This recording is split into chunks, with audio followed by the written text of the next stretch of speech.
گھر سے ہیں، اہل خانہ سے ہیں، آپ کی سیرت کیسی ہے؟ فرمایا کیا تم نے قرآن نہیں پڑھا؟ وَقَانَ خُلُقُهُ الْقُرْآنِ، آپ کی پوری زندگی قرآن ہے، اللہ، یہ چلتا پھرتا قرآن ہے۔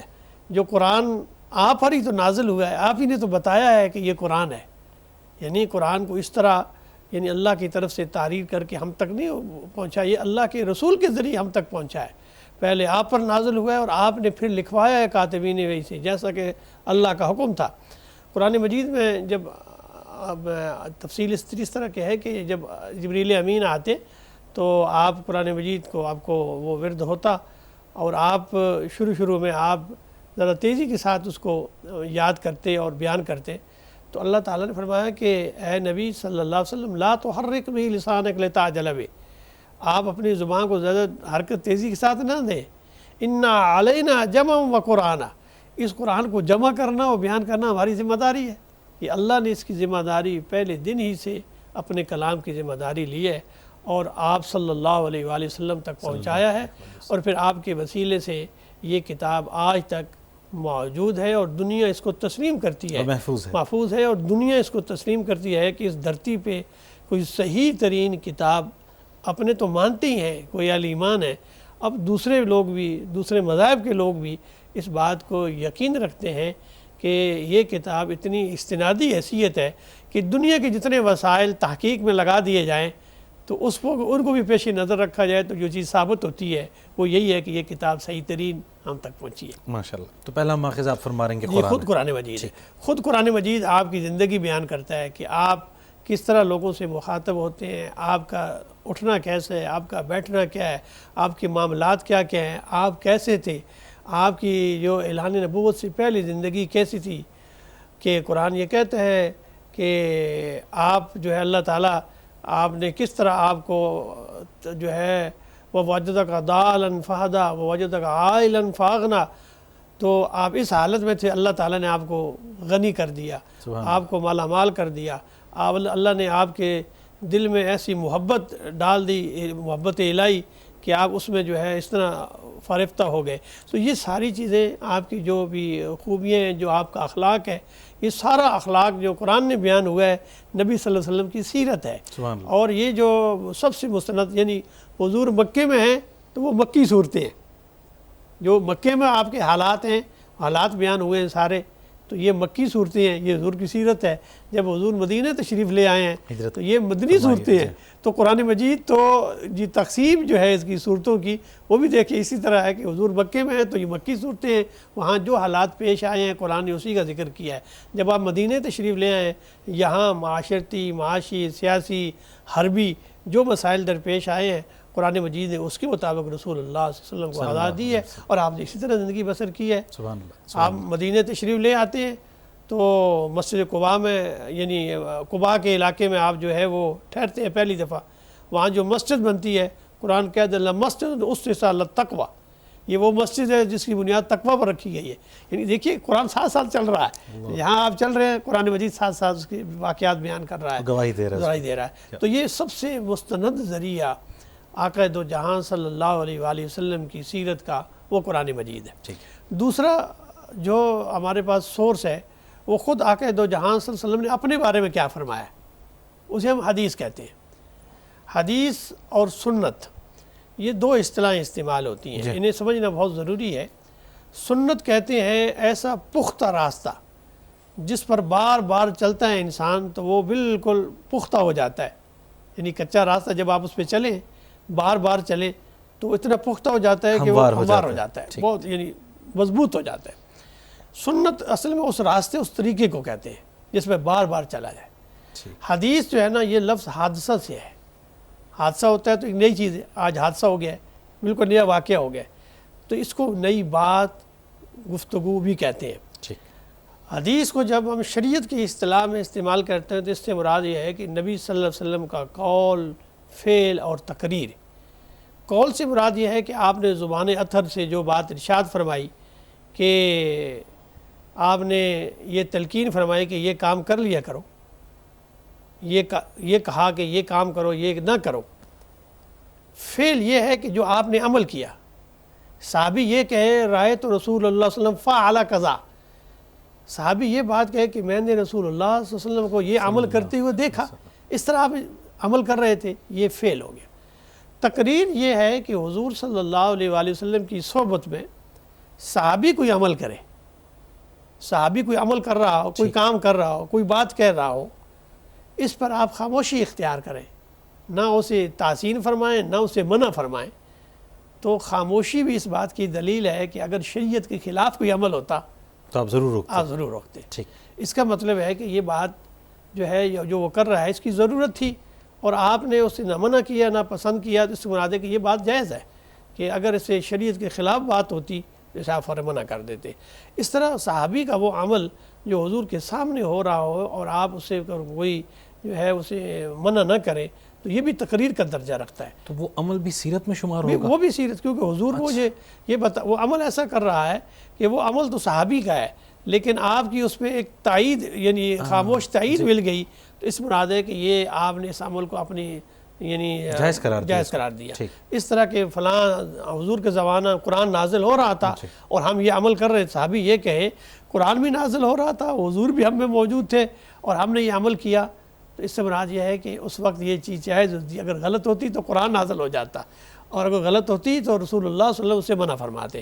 اس طرح تین ہمیں جو درجے ہیں وہ حدیث کے میں پتہ چلتے ہیں کہ ایک قولی حدیث ہے، ایک فعلی حدیث ہے، ایک تقریری حدیث ہے، اور اس میں ان سب کے مجموعے کو ہم یہ کہتے ہیں کہ جسے زیادہ اہمیت دیتے ہیں ہم سنت کہتے ہیں، کیونکہ حدیث کے اندر ہم یہ کہتے ہیں کہ حدیث ہم تک پہنچنے میں اس میں کچھ کڑیاں ممکن نہ ہوں، کچھ کمزور ہو جائیں، یا اس میں کسی ایسی آدمی نے غلط بات آپ کی طرف منسوب کر دی ہو، حضور نے نہ فرمائی ہو، تو اسے حدیث موضوع کہتے ہیں۔ لیکن سنت جو ہے نا وہ ہوتے ہی آپ کا عمل ہے، اس میں کوئی جھوٹی بات نہیں ہوتی، کوئی ضعیف بات نہیں ہوتی۔ سنت اس عمل کو کہتے ہیں، ویسے پختہ عمل کو جسے رسول اللہ صلی اللہ علیہ وسلم نے اپنی زندگی کا معمول بنایا۔ تو ڈاکٹر صاحب وہ جو سنت ہے وہ بھی تو ہم تک اسی طرح پہنچا ہے جس طرح احادیث۔ جی بالکل۔ تو اس میں فرق ہم کیسے کریں گے کہ سنت کے معاملے میں ہم پورا یقین رکھیں گے اور حدیث کے معاملے میں تھوڑی سی تحقیق کریں گے؟ سنت اس لیے کہ وہ آپ کا عمل ہے، عمل سے ہے، مثلا مثال عمل آگے چلتا رہا ہے، اس بنا ہم تواتر کہتے ہیں۔ زندگی میں بہت سے ایسے مسائل ہوتے ہیں، جیسے آپ آج دیکھیں نا بہت سارے خاندان قبائل آباد ہیں، ان میں ایک کوئی رسم یا ایک بات صدیوں سے چلی آ رہی ہوتی ہے، اس کو ہم کہتے ہیں تواتر عملی۔ یعنی عمل سے وہ بات اتنا تواتر ہے، کثرت ہے اس بات عمل کی کہ وہ اتنی معروف ہو گئی ہے کہ اب یہ ایسی بات جو ہے وہ فلاں قبیلے کی، تو یہ سمجھے کہ بنیادی ایک عادت ہے۔ مثال کے طور پر اب قرآن مجید میں اللہ تعالیٰ نے ہمیں حکم دیا کہ وہ اقیموا الصلاۃ، نماز قائم کرو۔ اب نماز صلاۃ کا لفظی معنی جو ہے نا لغت کے لحاظ سے دعا کرنا ہے۔ جس طریقے سے ہم نماز پڑھتے ہیں یہ صلاۃ اس طرح کا معنی نہیں ہے۔ حضور صلی اللہ علیہ وسلم نے فرمایا صلو کما رأیتمونی اصلی، تم نماز اس طرح پڑھو جس طرح مجھے نماز پڑھتا ہوا دیکھتے ہو، رأیتمونی جیسے تم دیکھتے ہو۔ اب اصل یہ وہ عمل ہے جو حضور نے کیا۔ آپ نے بتایا کہ تکبیر تحریمہ کس وقت کہنا ہے، رفع یدین کب کرنا ہے، پھر سجدہ، رکوع اور قعدہ اور تشہد، یہ ساری چیزیں آپ نے بتائیں، اس میں پڑھنا کیا ہے، یہ سارے معمولات۔ خذوا عنی مناسککم، مجھ سے حج کے مناسک سیکھو۔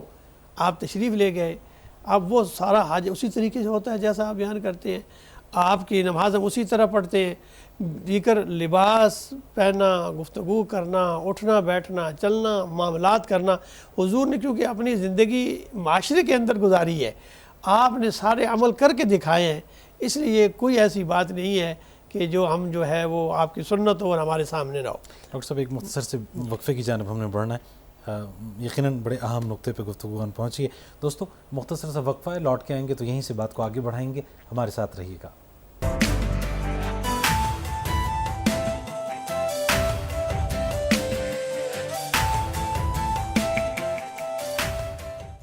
الصبح بدا من طلعته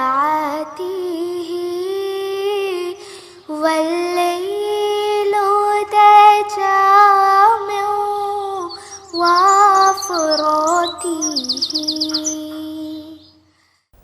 خوش آمدید کہیں گے آپ کو پروگرام نور بصیرت میں. گفتگو جاری ہے سیرت النبی صلی اللہ علیہ وآلہ وسلم پہ. ڈاکٹر صاحب یہ فرمائیے گا، آپ نے یہ ارشاد فرمایا کہ قرآن کی آیہ کریمہ یا آیت کریمہ جب نازل ہو رہی وہ بھی نبی پاک صلی اللہ علیہ وسلم بیان فرما رہے ہیں، اور ان کی احادیث یعنی اس سے ہٹ کے جو آپ کا قول ہے یا آپ کا عمل ہے، اس کا فرق یا تفریق نبی پاک صلی اللہ علیہ وآلہ وسلم نے اپنے دور میں ہی بیان فرما دی تھی؟ اس کا فرق جی بالکل. اس کا یہ ہے کہ قرآن مجید جب نزول ہو رہا تھا تو ہمارے فقہا اور محدثین نے اس کی دو تقسیمیں کی ہیں. جی.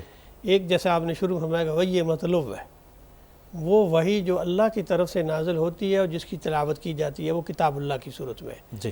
باقی جو نبی صلی اللہ علیہ وسلم کا ہر عمل ہے یہ بھی وہی ہے. یہ قرآن نے بیان کیا ہے کہ قرآن فرماتا ہے کہ وما ينطق عن الهوى ان هو الا وحی یوحی.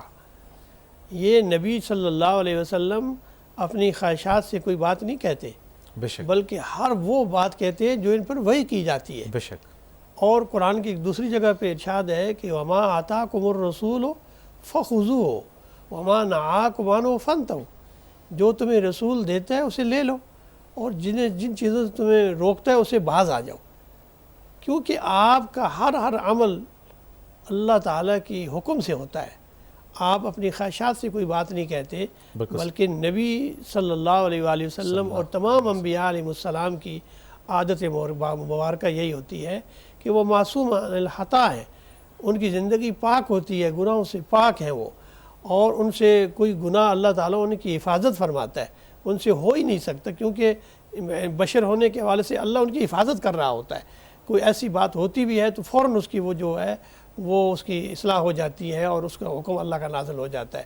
تو اس لیے یہ جو نبی صلی اللہ علیہ وسلم کی جو سیرت ہوتی ہے، جو حدیث و سنت ہوتی ہے، یہ بھی اللہ ہی کی طرف سے حکم ہوتا ہے. صرف اس کا یہ ہوتا ہے کہ اس کی تلاوت نہیں کی جاتی، یہ بھی وہی کا درجہ ہوتا ہے، اللہ کی عطا ہوتی ہے. نبی صلی اللہ علیہ وآلہ وسلم نے ایک دفعہ صحابہ کو فرمایا کہ تم جو میں بتاتا ہوں اسے لکھ لیا کرو. تو صحابہ نے پوچھا یا رسول اللہ آپ انسان ہیں، آپ کی طبیعت کبھی غصہ بھی ہوتا ہے، کبھی آپ بہت خوش ہوتے ہیں، اور ہم ہر چیز لکھ لیے. فرمایا آپ نے زبان مبارک کو ہاتھ میں پکڑا، فرمایا اللہ کی قسم اس زبان سے جو بھی ادا ہوتا ہے وہ حق ادا ہوتا ہے. اللہ اکبر. بے شک، بے شک. جو بھی ادا ہوتا ہے وہ حق ادا ہوتا ہے. یعنی میں کوئی ایسی بات نہیں کرتا جس میں میری اپنی پسند یا خواہشات کا تعلق ہو. یہ وہی بات ہوگی جو اللہ کی رضا ہوگی، اللہ جائے. اس لیے اللہ تعالیٰ نے بھی فرمایا کہ من یطع الرسول فقد اطاع اللہ. جو رسول کی اطاعت کرے گا وہ اللہ کی اطاعت کرے گا. اطیعوا اللہ واطیعوا الرسول. اللہ کی اطاعت کرو اور اللہ کے رسول کی اطاعت کرو. اللہ کی اطاعت اور رسول کی اطاعت ہے، اور رسول کی اطاعت اللہ کی اطاعت ہے. کیونکہ اللہ کی اطاعت اور فرما برداری وہ طریقہ ہمیں وہ بتاتا ہے نبی جو اللہ چاہتا ہے، اور وہی مطلوب ہوتا ہے. اسی عمل کو ہی سنت کہتے ہیں، وہی اعمال صالحہ کہلاتے ہیں. میں اپنی مرضی سے کوئی اعمال نیک کرنا شروع کر دوں اس کی کوئی حجت نہیں ہے، وہ ایک بدعت شمار ہوگا.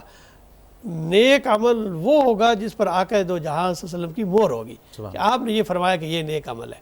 تو ورنہ تو بہت ساری نیکیاں ہم اس طرح کی کر رہے ہوتے ہیں کہ جو ہے وہ ہم سمجھتے ہیں کہ یہ دین میں جو ہے بڑا نیکی کام ہے، لیکن وہ نیک کام نہیں ہوتا، بلکہ ہماری خود ایجاد کردہ کوئی بات ہوتی ہے، کیونکہ کوئی نیکی چھوڑی نہیں اللہ کے نبی نے جو ہمیں بتائی نہ ہو. کیا بات. ڈاکٹر صاحب اب قرآن کے حوالے سے جیسے آپ نے ارشاد فرمایا کہ جو اسلام کے حوالے سے معترضین ہیں قرآن پہ نکتہ چینی کرنے کی وہ بھی جرت نہیں کرتے ہیں. احادیث کے حوالے سے ہمیں بڑا افسوس ہوتا ہے کہ اپنے جو مسلمان بھائی ہیں وہ بعض اوقات حدیث کا انکار کر دیتے ہیں کہ جی یہ حدیث جو ہے وہ ضعیف ہے، موضوع ضعیف ہے، اپنا حدیث ہے یہ. تو کیا واقعی احادیث میں کچھ مجموعہ ایسا ہے کہ جن کے بارے میں یہ کہا جا سکتا ہے، اور جو کہہ رہا ہے اس کی علمی قد کاٹ کتنی ہونی چاہیے، کیا ہونی چاہیے؟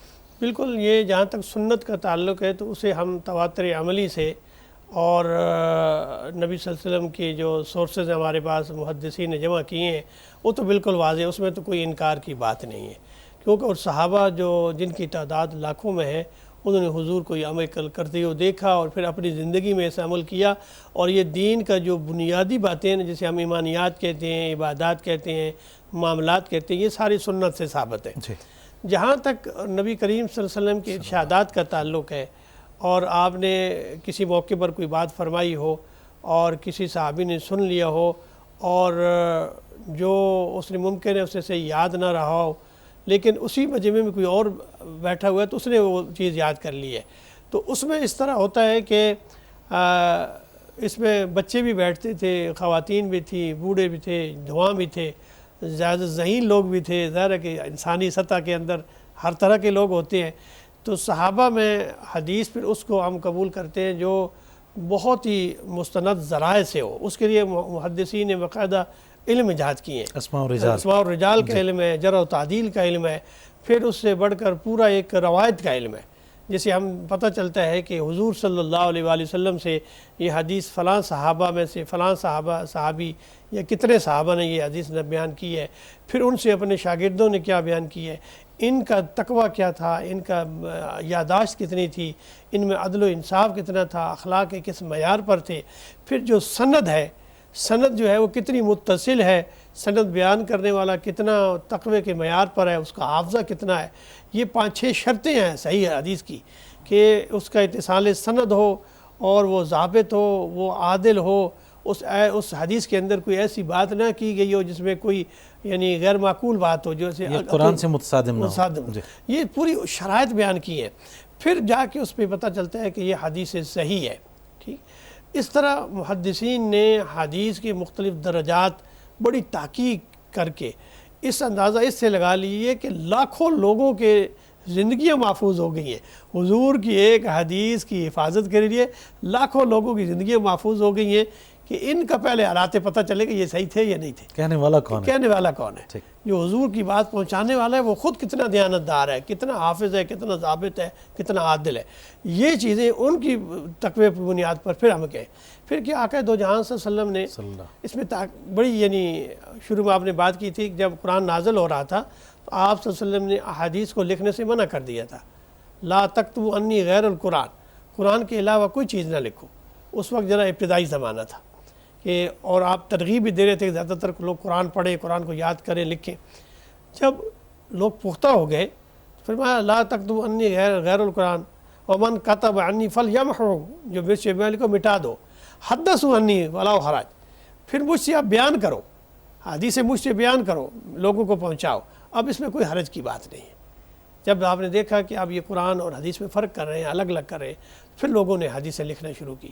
نبی کریم صلی اللہ علیہ وسلم کے صحابہ میں حضرت ابو ہریرہ رضی اللہ تعالیٰ عنہ، حضرت عبداللہ بن عمر رضی اللہ تعالیٰ عنہ، حضرت عبداللہ بن عمر رضی اللہ تعالیٰ عنہ، حضرت انس بن مالک جو حضور کے گھر میں 10 سال آپ کی خدمت کی، یہ وہ صحابہ ہیں جو حضرت عائشہ صدیقہ رضی اللہ تعالیٰ عنہ کہ جو مکی دور سے لے کر مدنی دور کے اندر حضور کے وصال کے بعد بھی خلفائے راشدین کے زمانے تک وہ حیات رہیں، وہ حضور کے گھر میں رہیں، تو وہ ان سب صحابہ جو جید فقہا صحابہ ہیں، انہوں نے حضور کی ایک ایک ادا کو محفوظ کیا ہے اور پھر بڑے دیانتدارانہ طریقے سے دوسروں لوگوں تک پہنچایا، اپنے شاگردوں تک پہنچایا، پھر شاگردوں نے شاگردوں تک پہنچایا، صحابی، تابعی، تبع تابعی، پھر اس کے بعد تدوین کا دور آتا ہے۔ یہ 3 صدی ہجری میں یہ سارا ذخیرہ جو ہے محفوظ تو حضور کے زمانے میں ہو گیا تھا، صحابہ نے اپنے اپنے صحائف بنا لیے تھے، پھر حضرت عمر بن عبدالعزیز رضی اللہ تعالیٰ عنہ کے زمانے میں آپ نے حکم دیا کہ ان کو لکھ لیا جائے،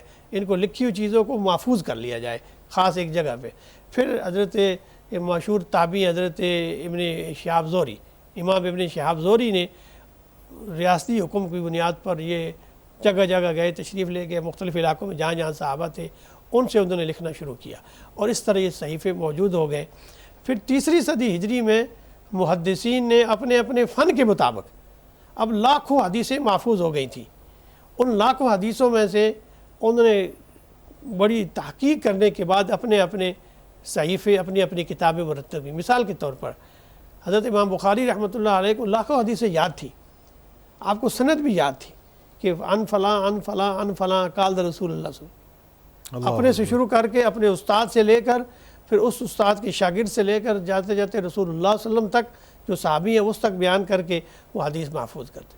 آپ کی عادت مبارکہ تھی کسی سے حدیث نہیں لیتے تھے جب تک اس سے پہلے ملاقات نہ کر لیں، سبحان اللہ، سنی سنائی بات نہیں بلکہ خود جا کے اس سے ملاقات کر کے۔ اس طرح انہوں نے جو صحیفہ مرتب کیا، جو امام بخاری کی الجامع الصحیح کے نام سے جسے ہم بخاری شریف ہم کہتے ہیں، یہ اس میں تقریباً تکرار کو نکال دیا جائے تو 4,500-5,000 حدیث ہیں، یعنی تکرار کو نکال دیا جائے احادیث میں سے 4,500-5,000 اب حدیث لاکھوں میں سے اتنا کڑا معیار رکھے انہوں نے یہ کتاب مرتب کی، اور محدثین کا اس بات پر اجماع ہے کہ اللہ کی کتاب کے بعد صحیح ترین کتاب اگر کوئی ہے تو صحیح بخاری ہے، اور یہ کتنے سو سال سے محفوظ چلی آ رہی ہے۔ بالکل اس کے نسخے موجود ہیں، اس کا تحریر شدہ پہلا نسخہ سے آج تک جو مختلف لوگوں نے کاتبوں نے لکھا وہ چیزیں سب کچھ موجود ہیں، اور بڑی احتیاط کے ساتھ۔ پھر امام مسلم نے، امام نسائی نے، امام ابو داؤد نے، یہ جو سیاہ ستہ کی کتابیں ہیں، پھر اسی طرح دیگر مسانید ہیں، مصنفات ہیں،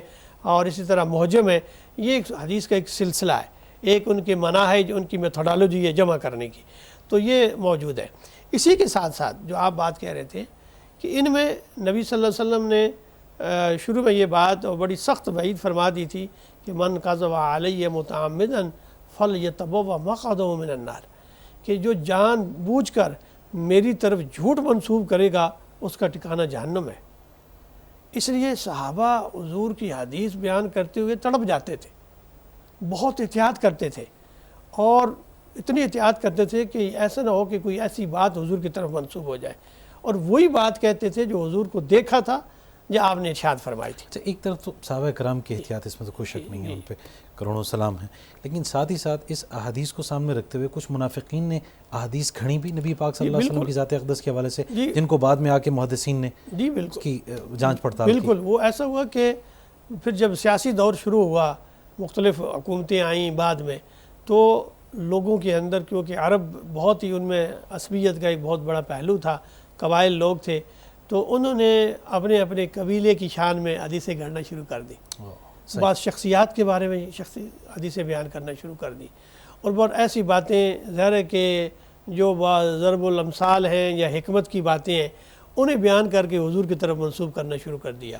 حالانکہ وہ بات بہت اچھی ہوگی، لیکن وہ حضور نے نہیں ارشاد فرمائی، وہ ایک ضرب المثل ہوگی یا کوئی ایسی کہاوت ہوگی تو وہ منسوب کر دی، اور اسی طرح بعض ایسی چیزیں منسوب کر دیں جو شان رسالت مآب صلی اللہ علیہ وسلم کے مطابق نہیں ہے، آپ کے وقار کے خلاف ہے کہ ایک نبی ایسی بات کہے۔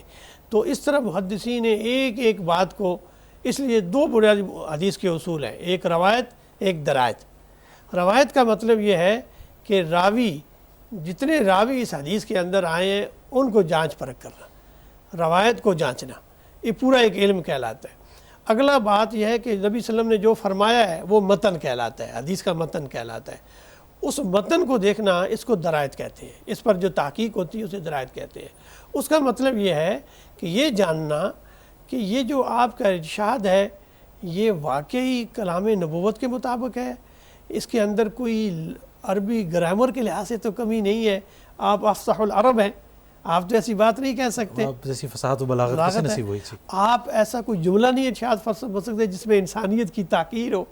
آپ نبی ہے، نبی کی یہ شان نہیں ہے کہ کسی کا جو ہے وہ ہنسی مذاق اس طرح کرے یا کوئی ایسی بات کرے، وہ تو جب بھی بات کرے گا ایسی خوبصورت بات کرے گا جو اللہ کی منشا کے مطابق، وہ در حقیقت وہ بات ہے بھی اللہ کی۔ جی بھی دوسرا پھر وہ ایسی بات نہیں کرے گا جو عقل کے خلاف ہو، یعنی یہ کہے کہ ایک انسان تھا اس کی جو ہے وہ اتنا دراز قد تھا کہ وہ بہت اس کا لمبا قد تھا، اب دنیا میں ایسا کوئی انسان نہیں آیا کہ جو کوئی 100 فٹ کا قد جس کا ہو، یعنی انسانیت کے خلاف ہے، اس کائنات میں جو ارتقاء ہے اس کے خلاف ہے۔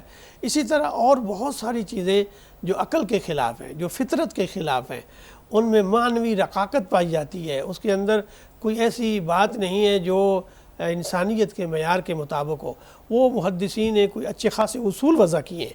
ایسی حدیث اگر سند بھی اس کی صحیح ہو اور وہ عقلی لحاظ سے درائد کے معیار پر پوری نہ اترتی ہو تو وہ حدیث بھی ہم قبول نہیں کرتے۔ بالکل ٹھیک ہے ڈاکٹر صاحب، کچھ مزید بھی جاننا چاہیں گے؟ ایک مختصر سا وقفہ ہے دوستو، مختصر سی بریک ہے، لوٹ کے آئیں گے تو مزید بات ہوگی، ہمارے ساتھ رہیے گا۔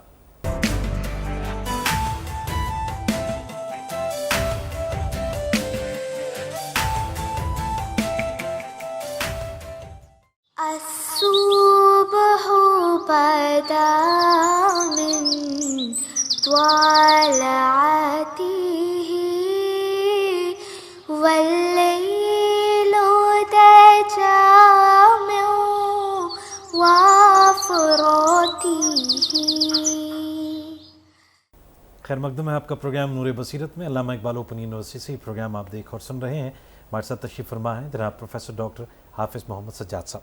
ڈاکٹر صاحب ہم کیونکہ دونوں مآخذ آپ نے فرمایا کہ قرآن اور پھر احادیث نبوی صلی اللہ علیہ وسلم سیرت نگاری کے حوالے سے دونوں بڑے مآخذ. قرآن کے حوالے سے ہم یہ جاننا چاہیں گے کہ جو یہ ترتیب ہے قرآن کی الحمد سے والناس تک، جو یہ ترتیب ہم خلفائے راشدین کے دور میں دیکھتے ہیں کہ اس کو کتابی شکل دی گئی ہو.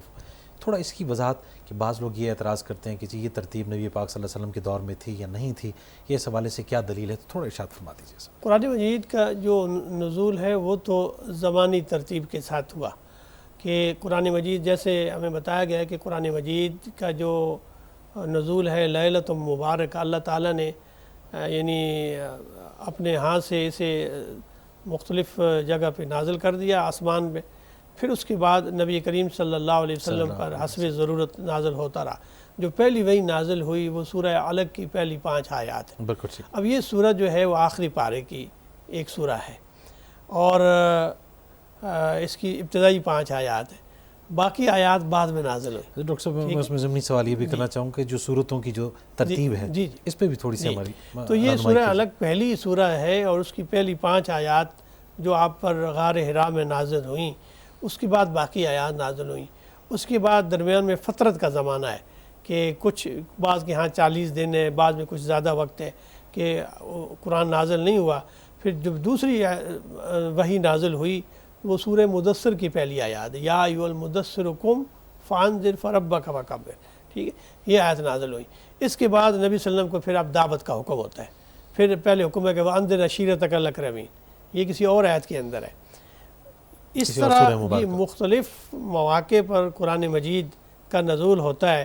مکی دور میں جو قرآن نازل ہوا، جو صورتیں مکمل نازل ہوئیں یا ان کی آیات نازل ہوئیں مکی صورتیں کہتے ہیں، اور جو مدینے میں نازل ہوئیں مدنی صورتیں کہتے ہیں.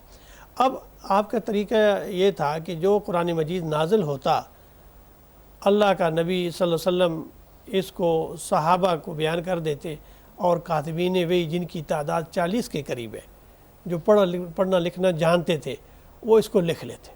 لکھنے کا طریقہ یہ تھا کہ اس وقت جتنے وسائل تھے، یعنی اونٹ کی جو یہ گردن کی ہڈی ہوتی ہے یہ ان کے ہاں ہوتی تھی، اسی طرح پتھروں پر لکھا جاتا تھا، سلوں پر لکھا جاتا تھا، اور اسی طرح جو بھی دستیاب وسائل تھے ان پر قرآن مجید لکھ لیا جاتا تھا، محفوظ ہو جاتا تھا.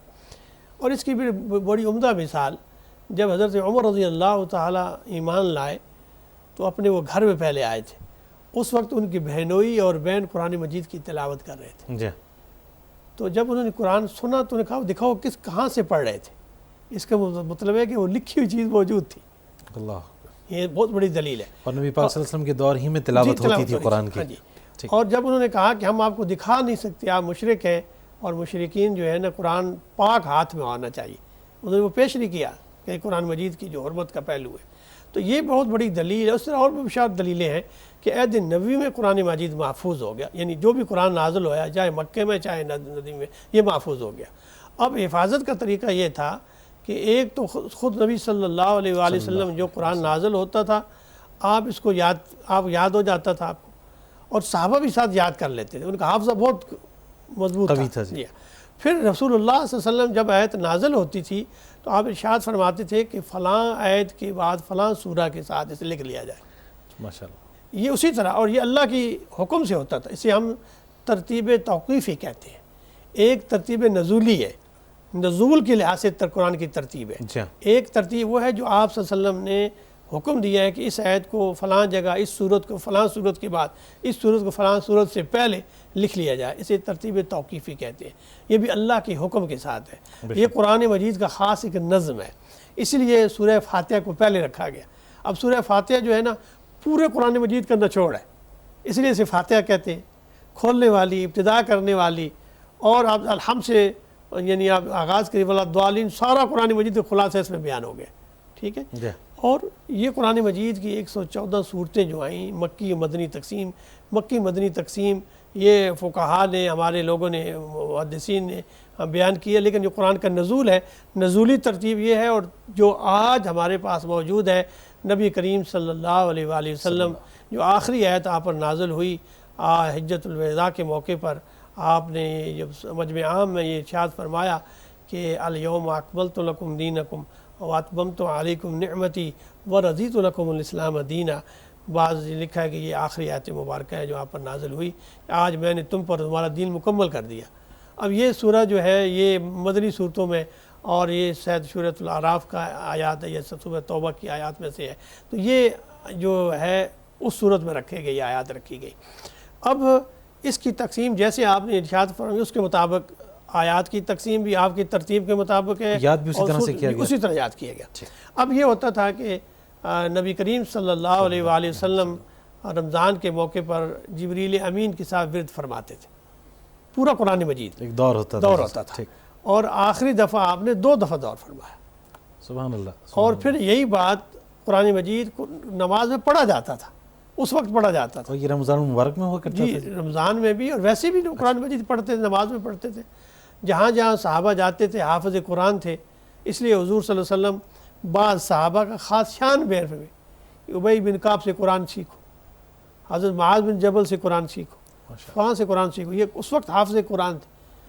بہت بڑے صحابہ، 70 قراء صحابہ تو وہ ہیں جو جنگ یمامہ میں شہید ہوئے، حضرت ابوبکر صدیق کے ساتھ جو جھوٹے نبیوں کی جنگ ہوئی، اس جنگ کے اندر سلمہ غضب کے خلاف، جی بالکل، تو 70 قراء صحابہ، قاری صحابہ وہ اس میں شہید ہوئے، 70 کہتے ہیں، بعض اس کی تعداد زیادہ بیان کرتے ہیں۔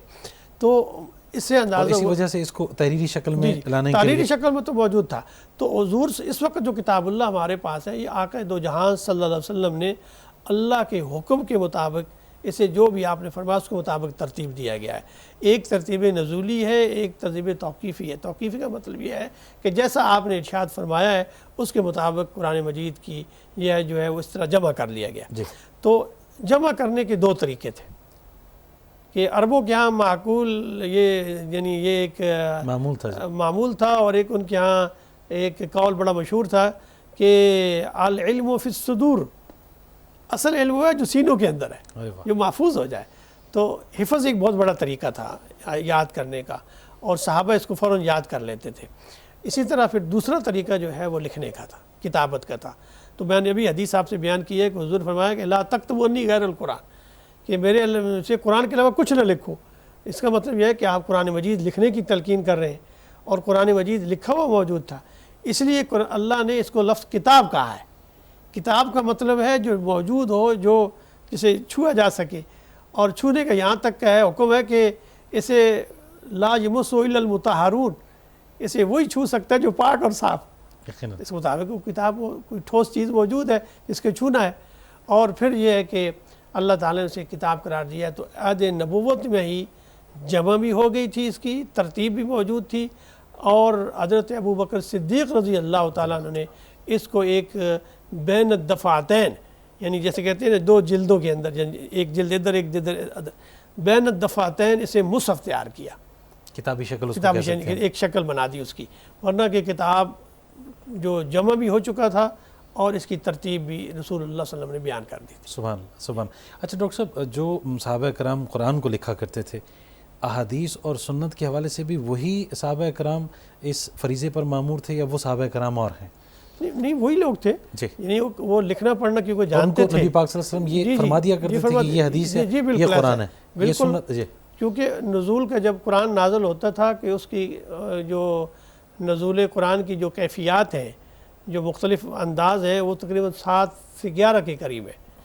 کبھی جبریل امین جو ہے وہ اللہ کا پیغام پہنچا دیتے، نظر نہیں آتے تھے، من وراء الحجاب، یعنی بالکل نظر نہیں آتے تھے، اللہ کا پیغام آتا تھا۔ آپ اٹھنی پر ہیں، کسی جانور پر سوار ہیں، تو وہ وہیں بیٹھ جاتی تھی، اتنا بوجھ ہوتا تھا نا اس کا قرآن مجید اللہ کے کلام کا، کہ وہ اتنا ہیبت ہوتی تھی اس کی کہ وہ بیٹھ جاتی تھی زمین پر۔ اور حضور صلی اللہ علیہ وسلم کا خود یعنی آپ کو پسینہ اور آپ پر طاری ہو جاتا تھا، کیفیت طاری ہو جاتی تھی۔ اور کبھی جو اس لیے حضور فرمایا کہ سب سے جو مشکل مجھ پہ وحی نازل ہوتی ہے وہ سلسلۃ الجرس ہے، ایک گھنٹی کی آواز جو آتی، یہ آواز۔ تو اسی طرح کبھی یہ ہوتا تھا کہ آپ کے دل میں بات ڈال دی جاتی تھی، اسے القاء کہتے ہیں۔ کبھی ایسا بھی ہوتا تھا کہ رسول اللہ صلی اللہ علیہ وسلم پر جبریل امین انسانی شکل میں تشریف لاتے تھے اور کچھ بیان فرماتے تھے، ٹھیک ہے۔ اور اس کی بڑی عمدہ مثال حدیث جبریل ہے۔ جی، رسول اللہ صلی اللہ علیہ وسلم بہت یعنی قرآن نے منع کر دیا تھا صحابہ کو کہ تم نبی سے زیادہ سوال نہ کیا کرو، تو بہت عرصہ ہو گیا صحابہ سوال نہیں کر رہے تھے، تو حضرت جبریل امین کو اللہ تعالیٰ نے بھیجا سوال ہی بن انسان کے آگے شکل میں، اور یہ مسجد نبی میں آپ تشریف فرما تھے تو ایک مسافر آیا، آ کے لوگوں سے آگے ہوتا ہوتا حضور صلی اللہ علیہ وسلم کے بالکل زانوں کے قریب آ کے بیٹھ گیا، جس طرح ایک طالب علم بیٹھتا ہے، اب دونوں ہاتھ حضور کے زانوں پر رکھ دیے، اللہ تو پوچھا یا رسول اللہ کہ مل ایمان، مل اسلام، مل احسان، اور پھر فرمایا کہ قیامت کب آئے گی، یہ 4-5 سوال کیے، حضور نے صلی اللہ علیہ وسلم نے جواب دیے، جب یہ دے دیا تو وہ فرمایا کہ قد صدقت یا رسول اللہ، آپ نے یا رسول اللہ آپ نے جو فرمایا سچ فرمایا، اتنا کہنے کے بعد وہ اٹھ کے چلا گیا۔ حضور نے صحابہ سے پوچھا کہ عمر سے پوچھا کہ عمر جانتے ہو یہ کون تھے؟ صحابہ کو اگر علم بھی ہوتا تو ان کی عادت مبارکہ یہ تھی کہ اللہ و رسول عالم، اللہ اور اس کا رسول سب سے بہتر جانتا ہے، یعنی یہ ادب کا ایک دیکھیے خوبصورت انداز ہے، انہیں علم بھی ہوتا تو پھر بھی وہ یہ بات کرتے کہ ہم وہ بات کریں گے جو حضور اللہ جانتا ہے، اللہ کا نبی جانتا ہے۔ فرمایا یہ جبریل تھے، یہ جبریل تھے اور تمہیں تعلیم دینے کے لیے آئے تھے۔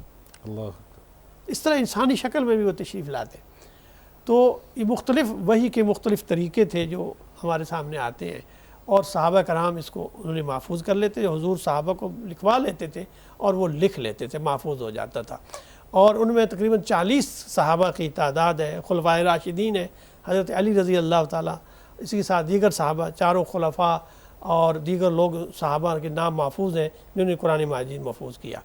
پھر یہ ان کا معمول تھا کہ وہ نماز کے اندر پوری صورتیں پڑھتے تھے، یاد کرتے تھے، اور پھر آپ صلی اللہ علیہ وسلم نے یہ آپ کی عادت مبارکہ تھی کہ جو قراء صحابہ تھے انہیں مختلف قبائل میں بھیجتے تھے تاکہ وہ ان لوگوں کو قرآن سکھائیں۔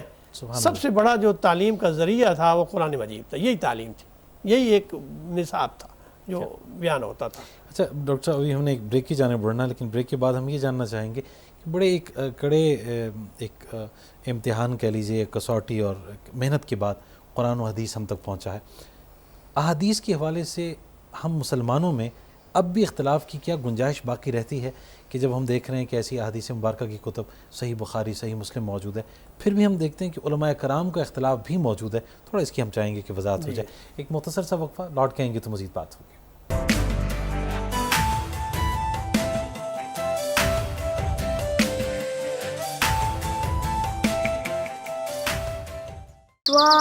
طالعته والليل تجامع وافراته۔ بریک کے بعد خوش آمدید کہیں گے آپ کو پروگرام نور بصیرت پہ۔ آپ سب سوال یہ تھا کہ اختلاف کی کیا گنجائش اب بھی باقی ہے؟ بالکل ایسا ہی ہے کہ جہاں تک حدیث کا تعلق ہے نا، میں نے یہ بات کہی ہے کہ سنت کے اندر کوئی اختلاف نہیں ہے، سنت ایسا پختہ راستہ جو بالکل ثابت شدہ ہے۔ جہاں تک حدیث کا تعلق ہے تو اسے ہم ثابت کرنے کے لیے ہمارے پاس اصول موجود ہے۔ اس کے لیے محدثین نے اصول حدیث کا ایک علم ایجاد کیا ہے۔ اس میں حدیث مرفوع کیا ہے، موقوف کیا ہے، مرسل کیا ہے، اسی طرح حدیث کے اندر پھر درجات بیان کیے کہ صحیح حدیث کیا ہے، حسن کیا ہے، حسن لغیری کیا ہے، غریب کیا ہے، اسی طرح پھر ضعیف کیا ہے، موضوع کیا ہے۔ اس کے اندر بڑی تحقیق کرنے کے بعد محدثین نے حدیث کے مختلف درجات ہمارے سامنے رکھے ہیں۔ اس سے ہمیں یہ اندازہ ہوتا ہے کہ نبی کریم صلی اللہ علیہ وسلم کے اس فرمان کے مطابق ہم تک جو پہنچا ہے، اگر اس میں کوئی کمزوری رہ گئی ہے تو وہ ہمارے پاس علم ہونا چاہیے، کیونکہ یہ بنیادی ماخذ ہے اور ہم اپنے دین کی بنیاد اس پر رکھ رہے ہیں۔ اس لیے پھر حدیث کی قسموں میں ایک مشہور حدیث ہے، یعنی ایک غریب حدیث ہے، اور ایک حدیث ہے جسے ہم متواتر کہتے ہیں۔ متواتر یہ ہوتی ہے کہ جس میں ایک بڑی تعداد اس حدیث کو روایت کرے، یعنی کم از کم 10 اور زیادہ سے زیادہ جن کی تعداد 100 سینکڑوں میں ہو ایک بات۔ اس کا مطلب ہے کہ اگر 100 آدمی یا اس سے زیادہ لوگ ایک بات روایت کر رہے ہیں تو وہ جھوٹ نہیں بول سکتے، یہ بات واقعہ ہوا ہوگا۔ اسی طرح بہت سارے واقعات ایسے ہیں جو تواتر کے ساتھ ہمیں ثابت ہیں۔ مثال کے طور پر غزوہ بدر میں 300 صحابہ شریک ہیں، 313 شریک ہیں، اگر وہ قربان بیان کرتے ہیں سب کو پتہ ہے، ٹھیک ہے۔ صلح حدیبیہ میں 1300-1400 صحابہ ہیں، آخری حج کے موقع پر آپ کے پاس 1,24,000 صحابہ آپ کے ساتھ ہیں۔ اب یہ وہ واقعات ہیں جو سب دیکھ رہے ہیں، ٹھیک ہے، اس میں تواتر کا پہلو، اس میں کوئی ایسی بات نہیں ہے۔ بعض دفعہ ایسی بات ہو جاتی ہے کہ کوئی ایک ہی صحابی کسی آپ کے سامنے نہیں ہوتا، کسی ایک کوئی روایت کر لیتا ہے۔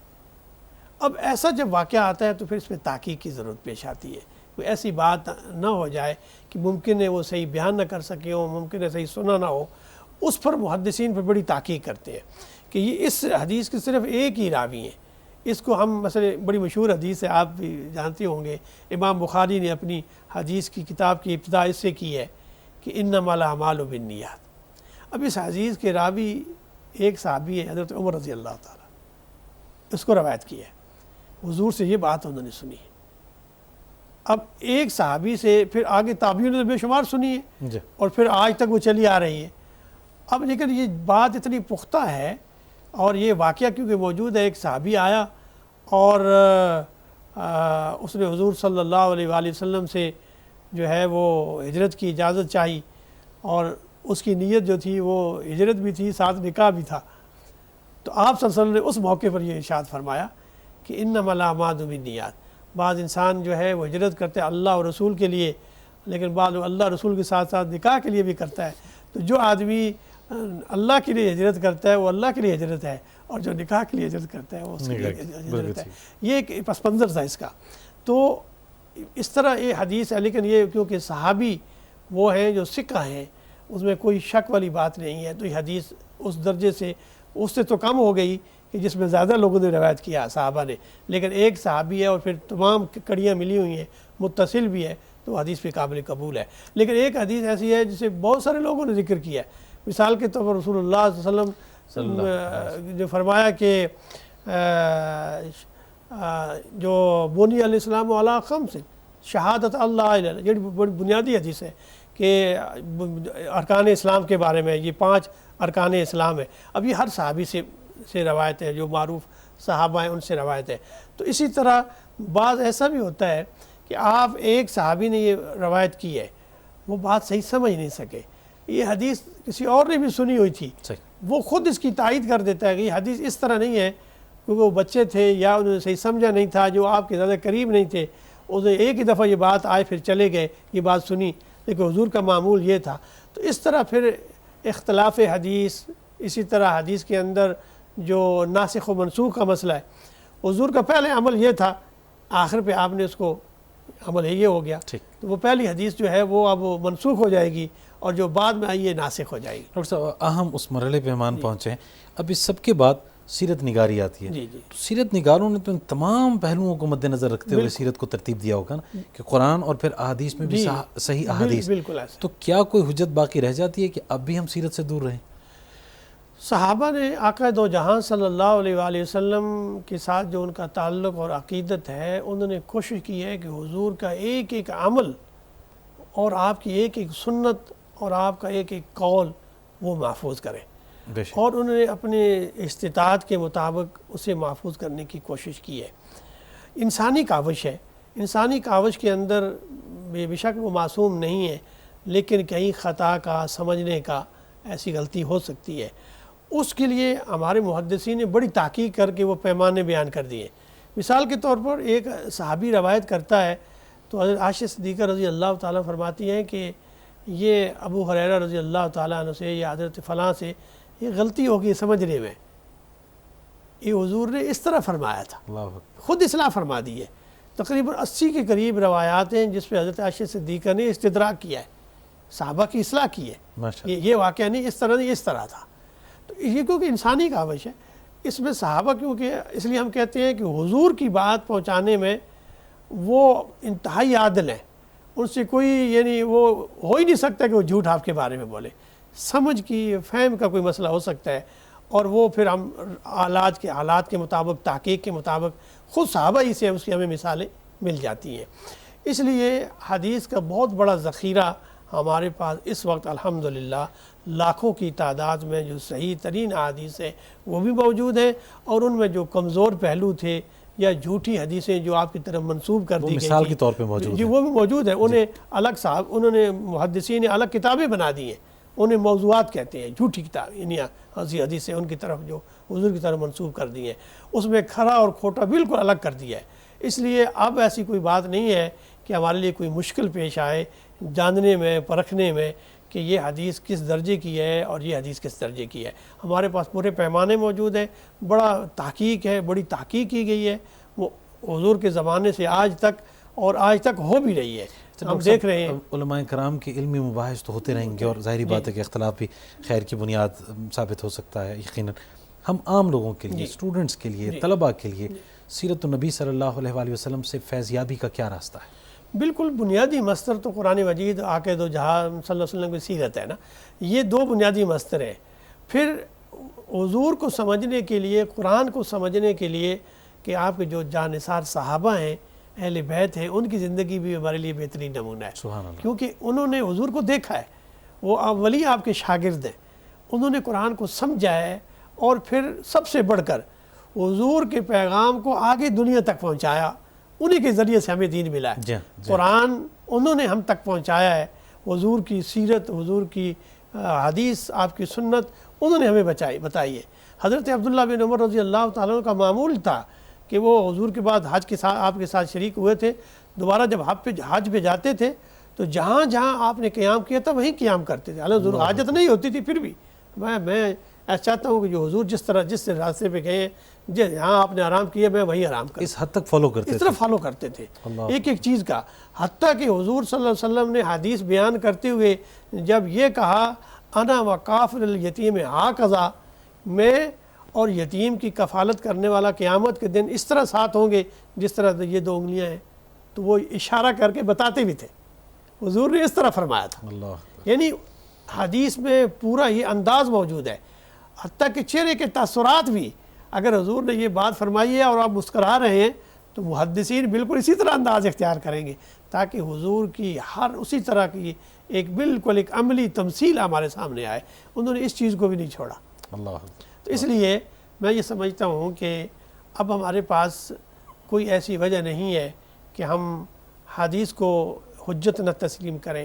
ہمارے پاس کھرا اور کھوٹا بالکل واضح ہو کر ہمارے ساتھ موجود ہے، ہمارے پاس اللہ کی کتاب موجود ہے، آقا دو جہاں صلی اللہ علیہ وسلم کی سنت موجود ہے، اس میں صحیح ترین کتابیں موجود ہیں، وہی کافی ہے۔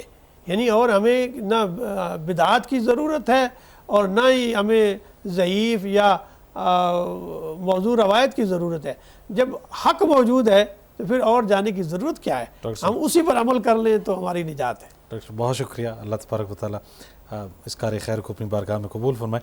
سیرت کے تذکرے انشاءاللہ جاری رہیں گے۔ آج کے لیے آپ کا بہت شکریہ۔ پروفیسر ڈاکٹر حافظ محمد سجاد صاحب، بین المذاہب ہم آہنگی ڈپارٹمنٹ، علامہ اقبال اوپن یونیورسٹی کے چیئرمین ہیں، اور آج سیرت النبی صلی اللہ علیہ وآلہ وسلم سے ہم نے تھوڑا بہت ایک جز ہے وہ آپ تک پہنچانے کی کوشش کی۔ کوئی عذر باقی نہیں رہا کہ ہم یہ کہیں کہ ہم کیسے نبی پاک صلی اللہ علیہ وآلہ وسلم کی ذات اقدس کو مثال اپنے لیے بناتے ہوئے اس پر عمل پیرا ہوں۔ سب کچھ ہم تک پہنچ چکا ہے، محفوظ ہے۔